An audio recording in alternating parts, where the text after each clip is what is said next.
Assalamualaikum warahmatullahi wabarakatuh. Di sini kami dari kelompok 3 yang membahas materi pelacuran untuk memenuhi tugas mata kuliah Kesehatan Mental Masyarakat dengan dosen pengampu Bapak M. Fahli Zahatradi, MPD, dengan anggota Lisa Rahmawati, Nelly Agustin, Nabila Jumiasih, Najla Fahira Novita, dan Suci Ayunda Putri.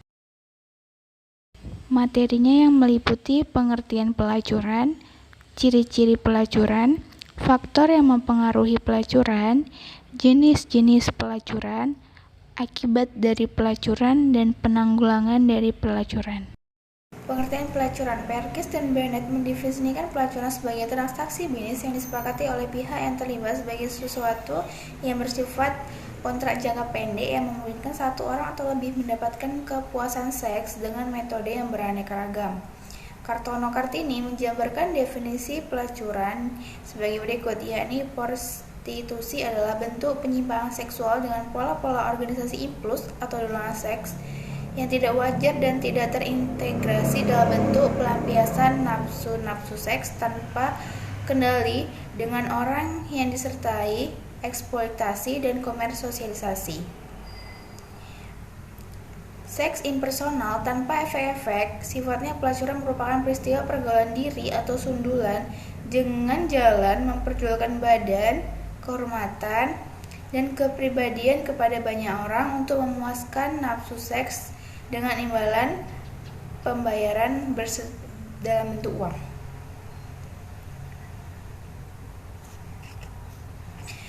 Pelaku pelacur disebut dengan prostitut atau yang lebih dikenal dengan pelacur atau sundal. Pelacur dapat berasal dari kalangan wanita yang lebih dikenal dengan wanita tunas usia dan kalangan laki-laki yang disebut dengan gigolo. Dari pengertian pelacuran di atas, maka dapat disimpulkan bahwa pelacuran merupakan sebuah usaha memperjualbelikan kegiatan seks di luar nikah dengan imbalan materi, sedangkan pelacur diartikan sebagai perempuan atau laki-laki yang memperlakukan kegiatan seks di luar nikah dengan imbalan materi. Kartini-Kartono menyatakan ciri-ciri dari pelacuran yaitu sebagai berikut. Yang pertama yaitu wanita dengan lawan pelacur yang disebut gigolo atau pelacur laki-laki. Yang kedua itu cantik rupawan, baik wajah maupun tubuh, dan bisa merangsang seks kaum pria. Dan yang ketiga masih muda. 75% dari jumlah pelacur di kota-kota adalah 30 tahun. Yang terbanyak adalah 7-25 tahun di kalangan kota. Yang keempat, pakaian yang sangat mencolok dan sangat memperhatikan penampilan, termasuk dari rambut, alat kosmetik, parfum, dan juga parfum yang merangsang. Selanjutnya menggunakan teknik seksual yang mekanis cepat dan selanjutnya bersifat mobile, kerap berpindah-pindah tempat dari kota satu ke tempat yang lain. Selanjutnya, pelacur profesional dari kelas rendah dan menengah kebanyakan berasal dari ekonomi dan sosial yang rendah, sedangkan pelacur dari kelas tinggi pada umumnya berpendidikan sekolah lanjut pertama atau lepas akademik dari perguruan tinggi yang beroperasi secara amatir atau profesional.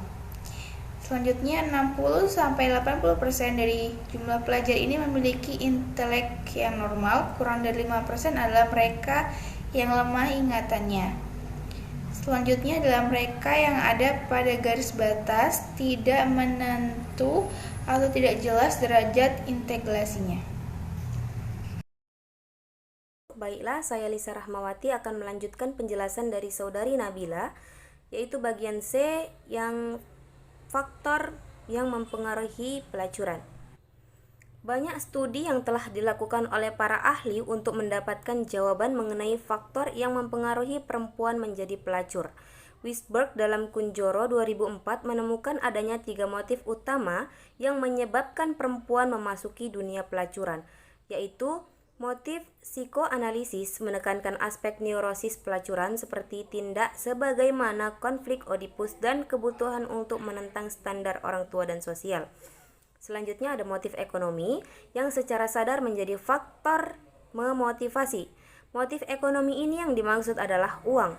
Selanjutnya ada motif situasional, termasuk di dalamnya adalah penyalahgunaan kekuasaan orang tua, penyalahgunaan fisik, merendahkan dan buruknya hubungan dengan orang tua. Wisberg juga meletakkan pengalaman di awal kehidupan seperti pengalaman seksual diri dan peristiwa traumatik sebagai bagian dari motivasi situasional. Berbeda dengan pendapat di atas, Greenwald dalam Kunjoro 2004 mengemukakan bahwa faktor yang melatar belakangi seseorang untuk menjadi pelacur adalah faktor kepribadian, ketidakbahagiaan akibat pola hidup, pemenuhan kebutuhan untuk membuktikan tubuh yang menarik melalui kontak seksual dengan bermacam-macam pria, dan sejarah perkembangan cenderung mempengaruhi perempuan menjadi pelacur. Sedangkan Supratiknya berpendapat bahwa secara umum alasan wanita menjadi pelacur adalah demi uang. Alasan lainnya adalah wanita-wanita yang pada akhirnya harus menjadi pelacur bukan atas kemauannya sendiri. Hal ini terjadi pada wanita-wanita yang mencari pekerjaan pada biro-biro penyalur tenaga kerja yang tidak bona fide. Mereka dijanjikan untuk pekerjaan di dalam atau di luar negeri, namun pada kenyataannya dijual dan dipaksa untuk menjadi pelacur. Maraknya angka prostitusi di kalangan remaja yang ditandai dengan peningkatan jumlah kasus setiap tahunnya terjadi karena beberapa faktor, yaitu faktor ekstern dan faktor intern. Faktor ekstern tersebut meliputi tidak adanya undang-undang yang dengan tegas melarang pelacuran. Selanjutnya ada dorongan manusia untuk melacurkan diri melalui penyaluran seks khususnya di luar ikatan perkawinan. Kemudian ada komersialisasi seks untuk beberapa pihak yang sengaja mengambil keuntungan. Ada dekadensi moral. Semakin besarnya penghinaan orang terhadap martabat kaum wanita dan harkat manusia. Perkembangan kota dan arus urbanisasi. Bertemunya macam-macam kebudayaan asing dengan kebudayaan setempat. Ada kondisi ekonomi yang tidak stabil. Sedangkan faktor intern meliputi aspirasi kesenangan dunia, kecenderungan untuk menghindarkan diri dari kesulitan hidup, tekanan ekonomi, kondisi keluarga yang tidak harmonis, dan masih banyak lagi. Sekian penjelasan dari saya. Untuk selanjutnya saya serahkan kepada teman yang lain. Saya ucapkan terima kasih. Saya Najla Fahira Novita akan menjelaskan tentang jenis-jenis pelacuran. Coleman, Baca, dan Carson menyatakan ada 4 macam pelacuran, yaitu sebagai berikut. A. Hubungan heteroseksual di mana pihak perempuan menerima pembayaran. B. Hubungan heteroseksual di mana pihak lelaki menerima pembayaran. C. Pelacuran homoseksual di mana seorang lelaki menawarkan layanan hubungan homoseksual pada lelaki lain. Dan D. Pelacuran homoseksual di mana seorang perempuan menawarkan layanan hubungan homoseksual kepada perempuan lain. Jenis-jenis pelacuran lainnya yaitu pelacuran menurut aktivitasnya, di antara lain pelacuran yang terdaftar dan tidak terdaftar. Yang terdaftar pelacuran yang pelakunya diawasi oleh bagian Vice Control dari kepolisian yang dibantu dan bekerja sama dengan jawatan sosial dan jawatan kesehatan. Dan yang tidak terdaftar termasuk dalam kelompok ini ialah mereka yang melakukan pelacuran secara gelap-gelapan dan liar, baik secara perorangan maupun kelompok. B. Pelacuran menurut jumlahnya, yaitu pelacuran yang beroperasi secara individual merupakan single operator, dan pelacuran yang bekerja dengan bantuan organisasi dan sindikat yang teratur rapi. Yang ketiga, pelacuran berdasarkan tempat penggolongan atau lokasinya, yaitu segregasi atau lokalisasi yang terisolasi atau terpisah dari kompleks penduduk lainnya, dan rumah-rumah panggilan seperti call house, tempat rendezvous, atau parlor.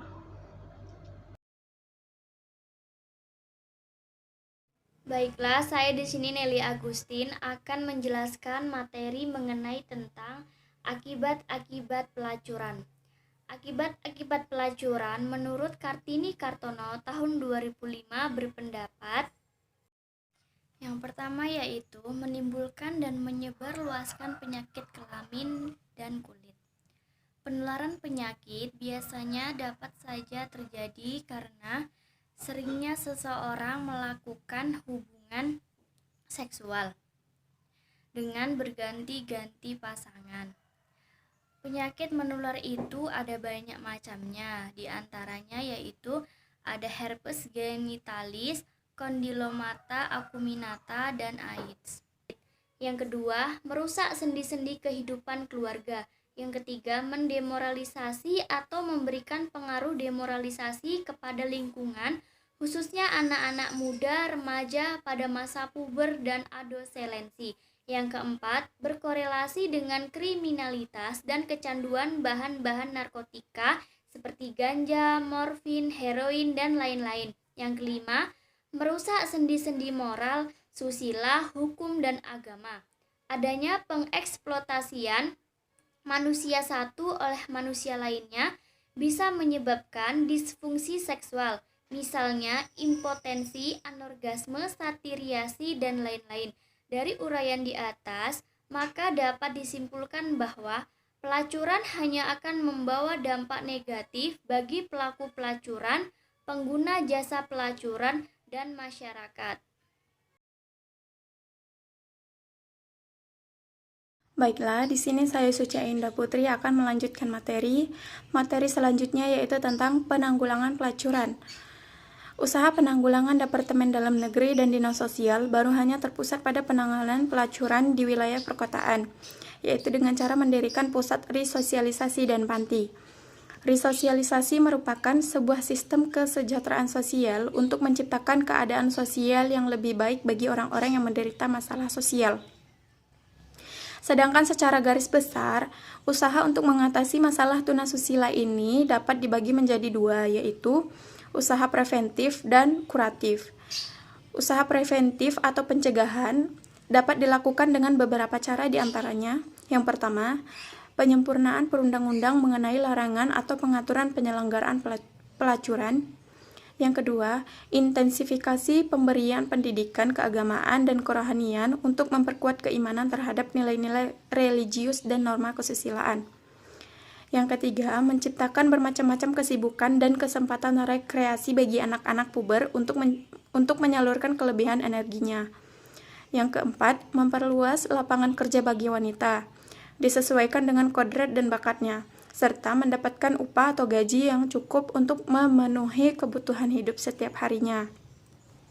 Yang kelima, memberikan pemahaman nilai perkawinan dalam kehidupan keluarga. Yang keenam, pembentukan tim koordinasi dari semua usaha penanggulangan pelacuran yang dilakukan oleh beberapa instansi. Yang kedua yaitu usaha kuratif atau usaha menyembuhkan. Usaha menyembuhkan para wanita dari ketunasusilaannya untuk membawa mereka ke jalan yang benar. Usaha tersebut tadi dapat dilakukan dengan berbagai cara, di antaranya: pertama, mengadakan aktivitas rehabilitasi dan resosial agar mereka dapat dikembalikan sebagai warga masyarakat yang susila. Yang kedua, menyediakan lapangan kerja baru bagi mereka yang bersedia meninggalkan profesi pelacuran dan mau memulai hidup susila. Yang ketiga, mengadakan pendekatan terhadap pihak keluarga, pihak pelacur, dan masyarakat asal mereka, agar mereka mau menerima kembali bekas-bekas wanita tunasusila itu, mengawali hidup barunya.